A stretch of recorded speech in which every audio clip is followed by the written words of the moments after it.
Hello everyone, welcome to all in virtual physics classes. आज की class का topic है cooling by adiabatic demagnetisation of paramagnetic substance. Paramagnetic substance को cool करना है। यहाँ पर कैसे कूल करना है? By using the adiabatic demagnetisation process. ठीक है, सिंपल सा एक्सपेरिमेंट है और लॉन्ग आंसर टाइप से यहाँ से क्वेश्चन आता है और न्यूमेरिकल भी आता है। ठीक है, तो एट द एंड हम न्यूमेरिकल के बारे में भी डिस्कस करेंगे। और इस यूनिट की हम बात करें तो इस यूनिट में न्यूमेरिकल इसी टॉपिक से आता है। ठीक है ना, इधर देखो, जिस भी पैरामैग्नेटिक सब्सटेंस को आपको कूल करना है उसको हम क्या करेंगे, मैं डायग्राम बड़ा ले लेती हूँ। ये देखो, ये डायग्राम रहा आपका प्रोसेस का।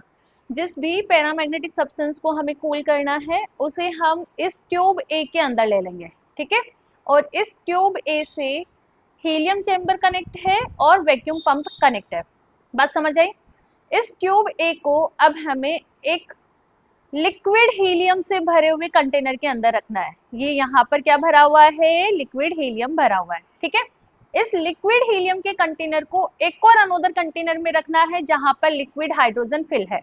ठीक है, अब इतना हमने इसको कवर अप कर लिया। ट्यूब ए को इतना कवर कर लिया कि सराउंडिंग का टेम्परेचर इसको अफेक्ट करेगा ही नहीं।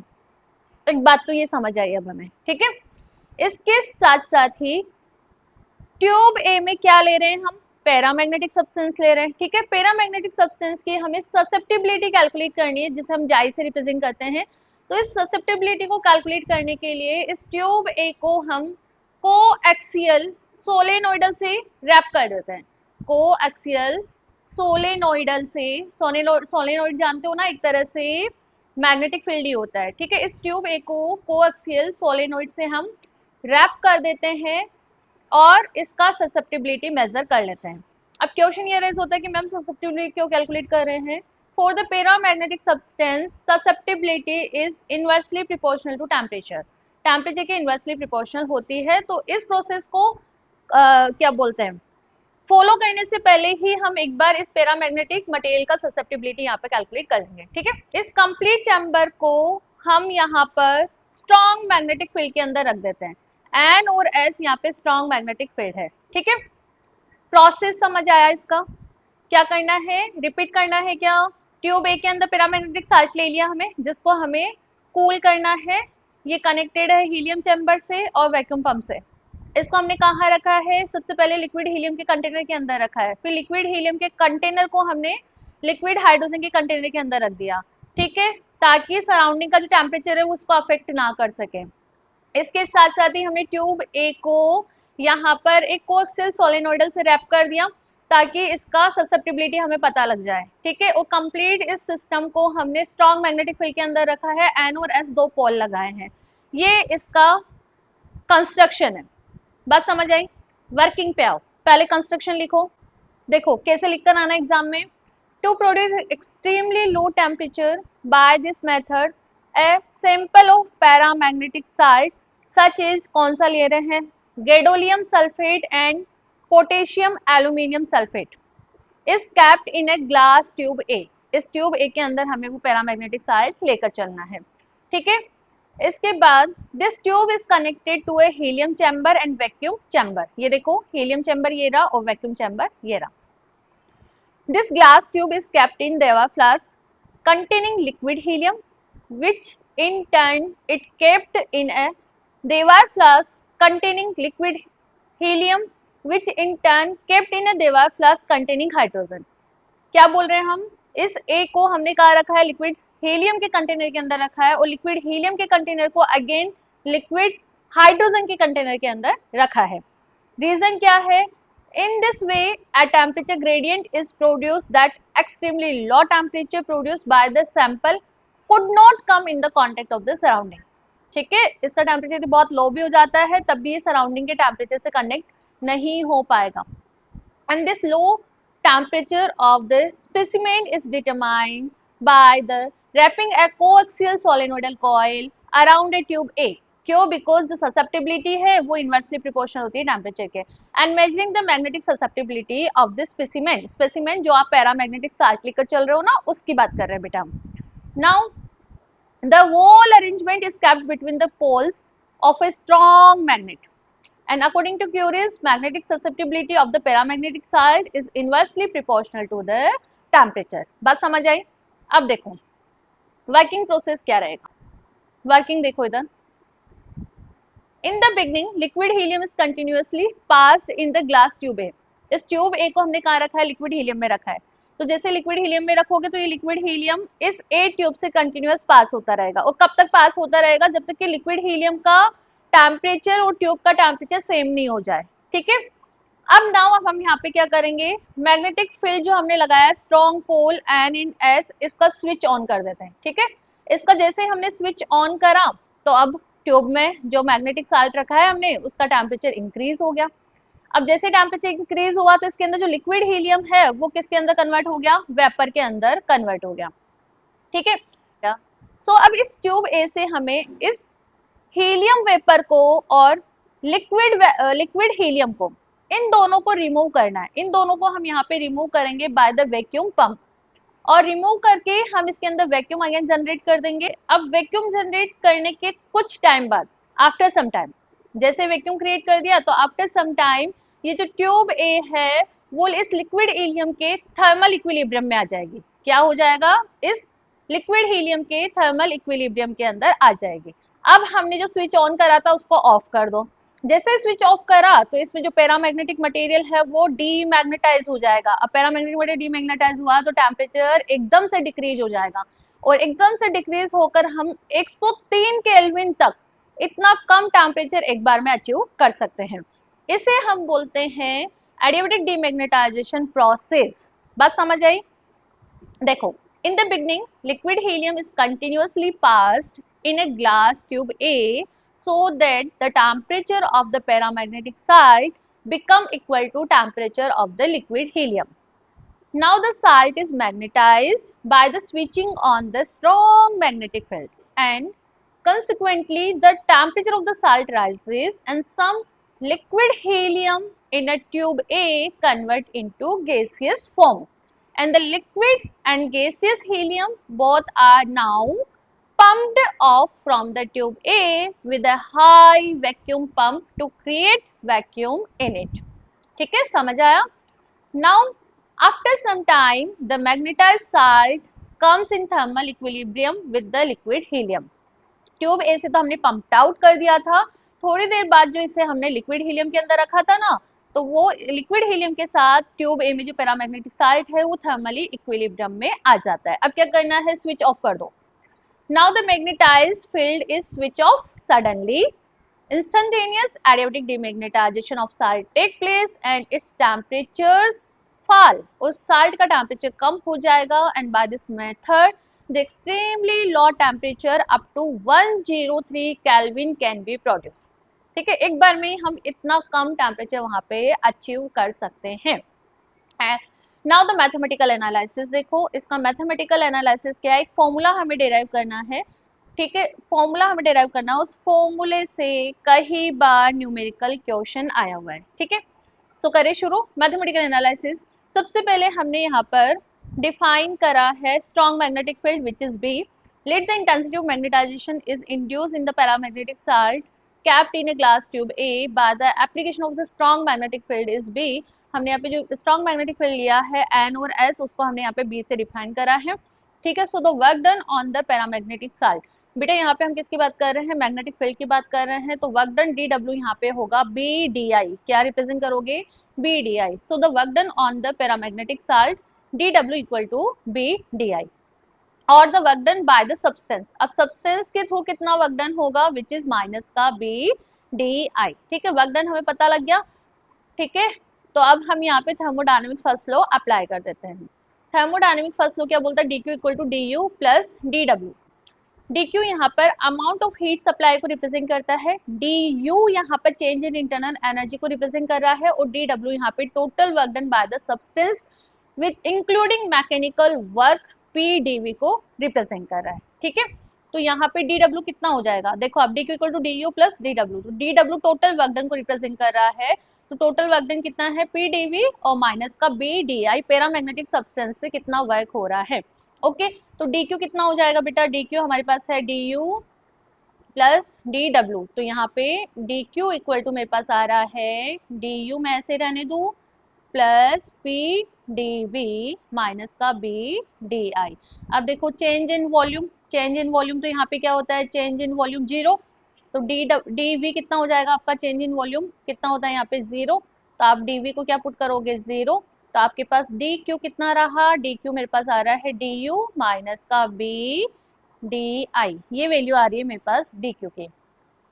D Q equal to D U plus P D V minus का B D I, change in volume is negligible, तो पी डी वी कितना हो जाएगा, ये वाला टर्म आपका जीरो हो जाएगा, तो डी क्यू इक्वल टू कितना बचा बेटा, डी यू माइनस का B D I. This is equation number 1। ठीक है, अब by using the second law D Q equal to कितना होता है, टी डी एस। देखो अब आगे आगे है आपका by the second law D Q equal to T D S, तो आपका इक्वेशन क्या बन जाएगा, हमारे पास डी क्यू कितना आ रहा था बेटा, डी क्यू मेरे पास आ रहा था डी यू माइनस का बी डी आई, तो डी यू मेरे पास क्या आ गया, डी यू आ गया डी क्यू प्लस का बी डी आई। ठीक है, और डी क्यू हमारे पास क्या होता है टी डी एस, तो टी डी एस प्लस का बी डी आई, तो इस तरह से ये आपका इक्वेशन नंबर 3 बन रहा है। ठीक है ना, and equation 1 and 2, equation 1 and 2 इसमें आप पहले तो ये बताओ क्या क्या इसमें हम कोफिशिएंट्स की बात कर रहे हैं। कोफिशिएंट्स है मेरे पास ऐसे, इंटरनल एनर्जी है, ठीक है, यू है, ठीक है, इंटरनल एनर्जी है यू और करंट है आई और मैग्नेटिक फील्ड है बी। तो बेसिकली हम बात करें तो ये जो यहाँ पे हम कंपोनेंट की बात करें तो ये कंपोनेंट मैक्सवेल इक्वेशन को सेटिस्फाइड करते हैं, मैक्सवेल इक्वेशन को सेटिस्फाइड करते हैं, तो हम यहाँ पर मैक्सवेल इक्वेशन यूज में ले सकते हैं। पर क्वेश्चन ये रेज होता है कि मैम हमने तो मैक्सवेल इक्वेशन में ये कंपोनेंट कभी पढ़े ही नहीं, मैक्सवेल इक्वेशन के अंदर तो हमेशा P आता है, V आता है, T आता है और S आता है, बट यहाँ पर तो आपके पास I भी है, B भी है, तो चलो S तो है, कोई दिक्कत नहीं है। So how we write Maxwell equation for both equation, कैसे इक्वेशन लिखेंगे, देखो इधर इन जनरल हम बात करें तो थर्मोडायनेमिक सिस्टम में प्रेशर, वॉल्यूम, टेम्परेचर और एंट्रोपी, ठीक है, इन चारों वेरिएबल्स की हम बात करते हैं। ठीक है, और इन चारों वेरिएबल्स से मैक्सवेल इक्वेशन निकालते हैं। तो अब हमें करना क्या है, कुछ भी नहीं करना, हम यहाँ पर जो मैक्सवेल इक्वेशन हमारी आएगी बस उसमें एक छोटा सा मॉडिफिकेशन करना है। कैसे मॉडिफिकेशन करना है वो भी मैं आपको बता देती हूँ। पी को हमें रिप्लेस करना है बी से, माइनस का बी से, पी को हमें रिप्लेस करना है माइनस का बी से, वी को हमें रिप्लेस करना है आई से, वो ही मैक्सवेल इक्वेशन हम यूज में ले रहे हैं। ठीक है, तो वो मैग्नेटिक फील्ड के लिए इक्वेशन निकल के आ जाएगी। कैसे, इधर देखो, मैक्सवेल इक्वेशन है del P by del P at constant entropy, this is equal to del V by del S at constant pressure।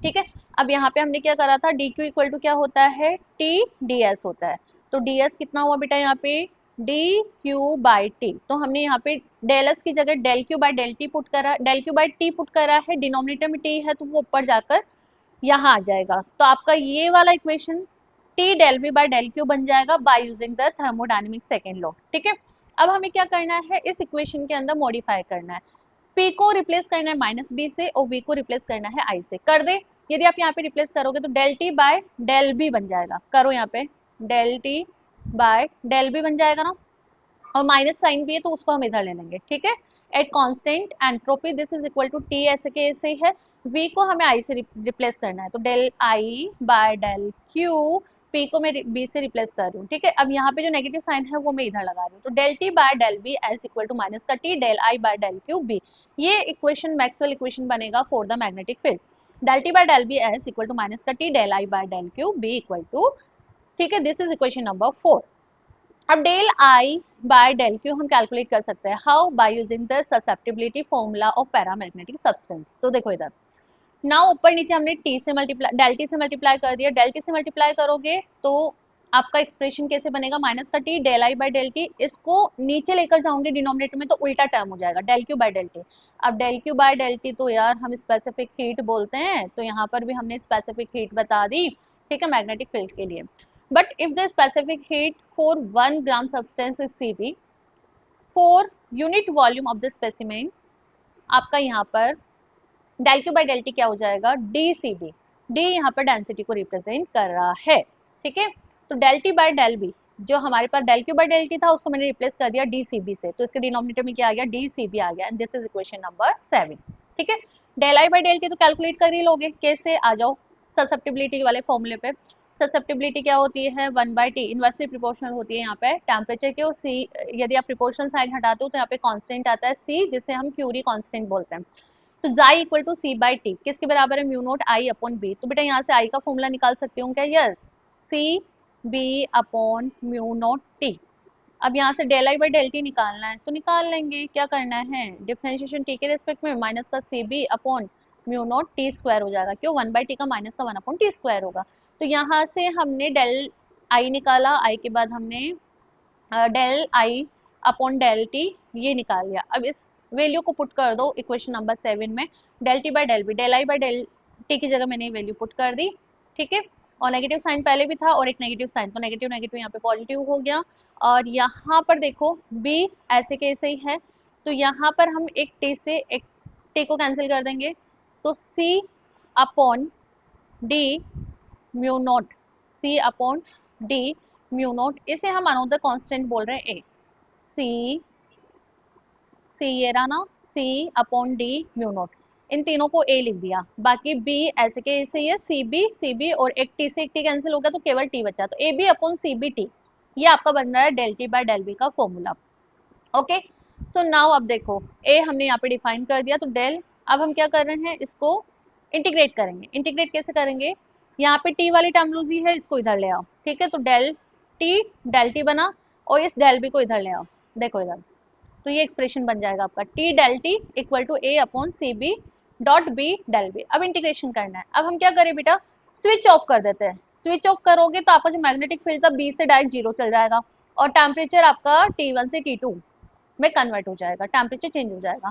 तो नाउ अब हम क्या करना है, magnetic field B is switched off, suddenly the adiabatic demagnetization, the temperature decreases from T1 to T2 and integrate कर लिया दोनों side. अब इंटीग्रेशन करना तो हमारे हाथ में, कैसे, टी का करोगे, कितना होएगा, T square by two, limit लगा दो T1 से T2, and this is equal to A upon C B, और यहाँ पे बी का करोगे तो कितना आएगा, बी स्क्वायर, और लिमिट आपका लगेगा बी टू 0, ठीक है। तो ये इस तरह से हमने सिंप्लीफाई कर लिया, बी स्क्वायर बाई टू है ना, तो ये टू से थ्रू टू कैंसिल कर देना आप, तो T two square upper limit लगा दो, फिर लोअर लिमिट लगा देना, तो T two square minus T one square equal to, यहाँ पर आप क्या करोगे, इसमें अपर लिमिट लगाओगे तो जीरो, लेकिन लोअर लिमिट लगाओगे तो माइनस साइन आएगा, तो minus A B square upon C B, ठीक है। अब इसको और सिंप्लीफाई करना है, बिकॉज मुझे टी टू का फॉर्मूला निकालना है। टी टू का फॉर्मूला निकालने के लिए मैं क्या करूंगी, टी टू स्क्वायर इस माइनस टी वन को मैं इधर ले आऊंगी, इधर ले आई, ठीक है, तो आपका फॉर्मूला ये बन गया। अब इस कंप्लीट टर्म में से मैं टी वन स्क्वायर को कॉमन ले लूंगी,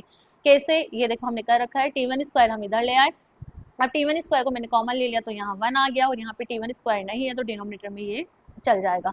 तो इस तरह से टी टू का फॉर्मूला निकल कर आ रहा है, जो हमारा फाइनल टेम्परेचर है which is T one, one minus A upon C B, B upon T one square की पावर हाफ, इम्पोर्टेंट फॉर्मूला है, ठीक है। क्वेश्चन कैसे आएगा, एक तो आपको टी टू कैलकुलेट करने के लिए बोल देगा, या तो टी वन कैलकुलेट करने के लिए बोल देगा, या फिर टी वन टी टू आपको गिवन है तो बी आपको निकालना है, ठीक है। इस तरह से यहाँ से न्यूमेरिकल आता ही आता है, कई बार यहाँ से न्यूमेरिकल आया हुआ है, बात समझ आई। अब देखो, the cooling produce by the adiabatic demagnetize can be understand by the entropy curve. Entropy is a function of temperature. So पहले देखो, पहले कर्व को समझते हैं। यहाँ पे कर्व ड्रॉ करा है, एक्स एक्स के अलोंग टेम्परेचर है, वाई एक्स एक्स के अलोंग यहाँ पे एंट्रोपी है, और दो कर्व हमने डिफाइन करे हैं, एक है ओ क्यू और एक है ओ पी, ये रहा आपका ओ पी, ठीक है।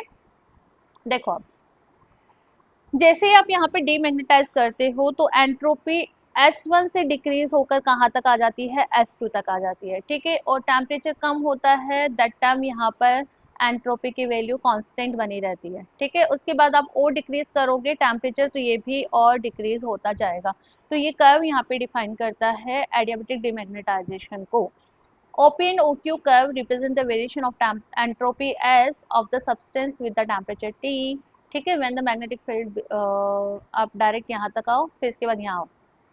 now if the specimen magnetized isothermally by a magnetic field B at the temperature T1, ठीक है, ये T1 हमने टेम्परेचर डिफाइन करा था, then its entropy is decreases from P to Q, S1 से S2 तक, यहाँ पे देखो एंट्रोपी किस तरह से डिक्रीज हो रही है, then entropy decreases from S1 to S2 and finally the state Q the state reached at Q point. ठीक है, and now it is the magnetic field is now if the magnetic field is switch off, then the substance demagnetized adiabatically from Q to R. देखो अब जैसे आप डिमेग्नेटाइज करोगे तो entropy की value यहाँ पे कांस्टेंट बनी रहती है Q to R.